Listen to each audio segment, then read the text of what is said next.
Alright, so in this episode, I want to be talking about metatables. Now bear in mind, most of you who don't know what dictionaries are or what OOP is, you probably won't understand what I'm talking about, and I'll try to make you understand the terminology while I'm explaining it. Um, so let's just get into this. So, essentially what a metatable is, it's basically a table that is used to create objects and classes, right? So, whenever you start a whenever you want to create a metatable or a class, you need to use specific meta methods. There is a list of meta methods that I will link in the description, but for now, I'm only going to be using the index meta method. Now, essentially, what this does, it indexes values in a table uh, and checks whether they exist or not, and it can be used to change the way that tables work. So I'm going to be using double underscore index. I spelled index wrong. Nice. This essentially sets the cut burst make. We're assigning this with a meta method, and it's like, okay, well, that exists. So now we have custom instance, and we're indexing the things for the table. Now, this basically means we're indexing this table. Pretty simple. Check if the values exist.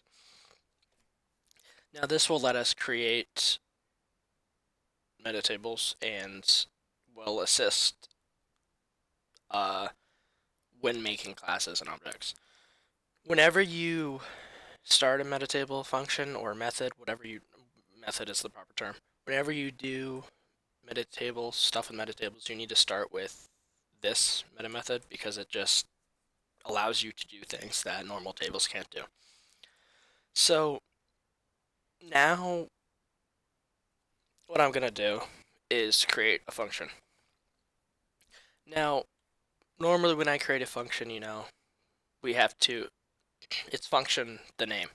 But in this case, I'm going to have to index the table custom instance because we want this function to be a part of this table. We're going to call it new. We are going to give it, now when we're calling new, we're going to give it the name and, I don't know, the name and the name. We're just going to give it name. So now we just created our first method for this thing, but it doesn't do anything yet. So what if I want to create a new object? Well, that's pretty simple. All you have to do is do this. We're going to do local. We're just going to create a new object. So we're going to do local new object equals set metatable.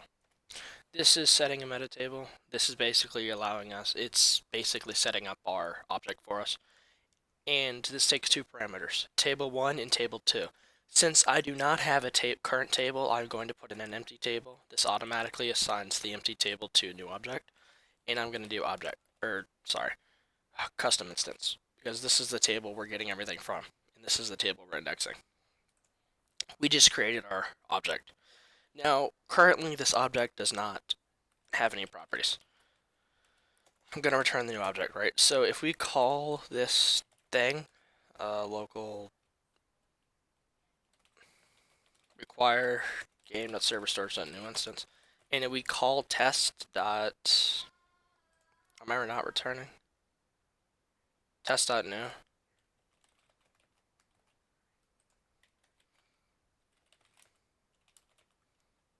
And I print A, this should work. Yeah, see, we get a table because we returned a object.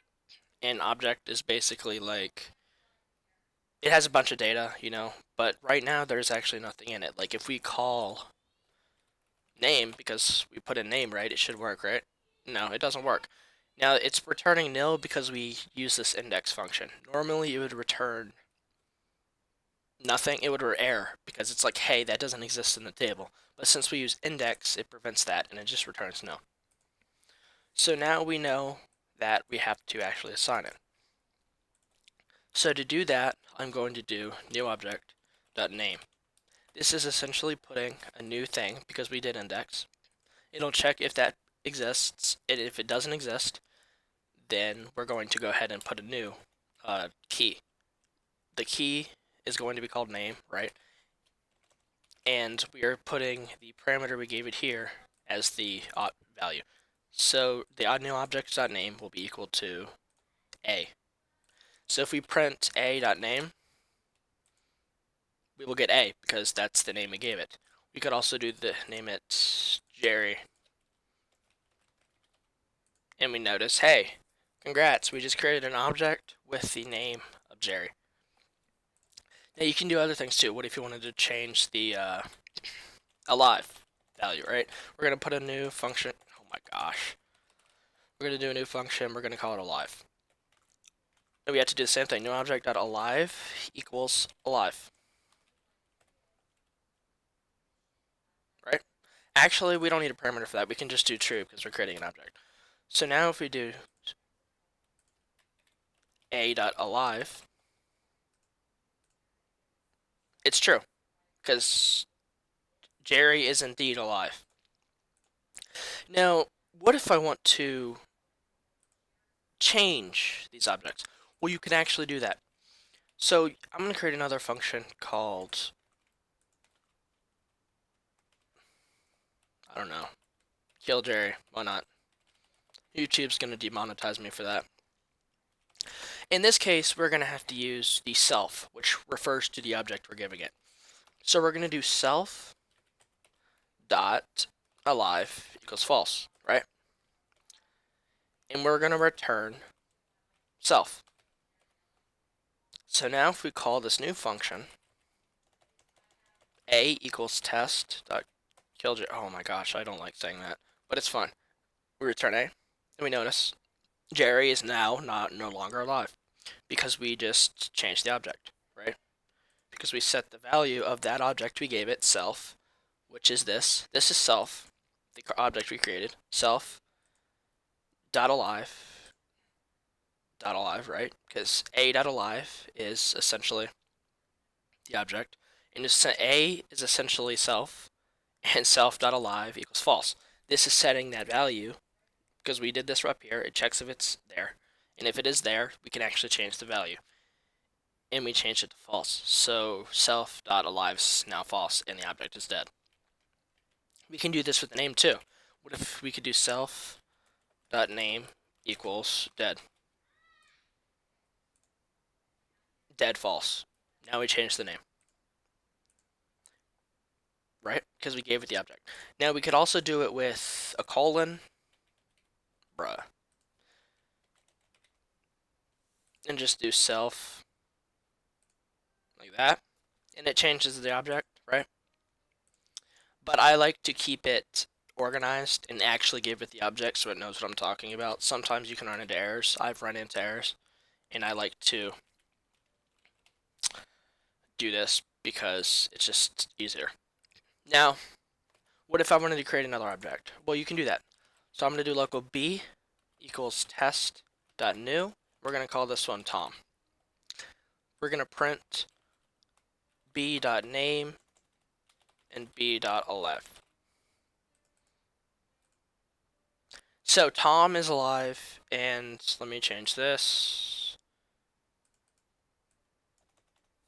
Oops. Let me change this. So now Tom is alive because we just created a new object called Tom, and Jerry is not alive because we killed him. Now we could actually, let me kill, right? So I'm just going to change the name. Now what if I wanted to kill both of them? Oh my gosh, that sounds so bad. So we can do b equals test.kill and then the object name, and then we'll now both be dead. Watch. Jerry is dead, and Tom is dead. Now, this literally is how metatables work. Objects, you can create as many objects as you want using these. It doesn't matter because each object will have its own values. For instance, if I didn't kill Jerry, Jerry would be true, right? And he's alive, and Thomas was not. So essentially, they both have different values. This is really useful for data storage for players, um, or anything really that's using data storage or player management. Uh, but this is the rough draft of how metatables work, meta methods, and all this stuff. I will link other meta methods, uh, like index, because there's like 70 or 80 of them. I don't know how the exact number, but there's a bunch. They all do different things and they help. Um, but essentially, this is how you set up a metatable. If you have any questions, message me on Discord or Roblox. See ya.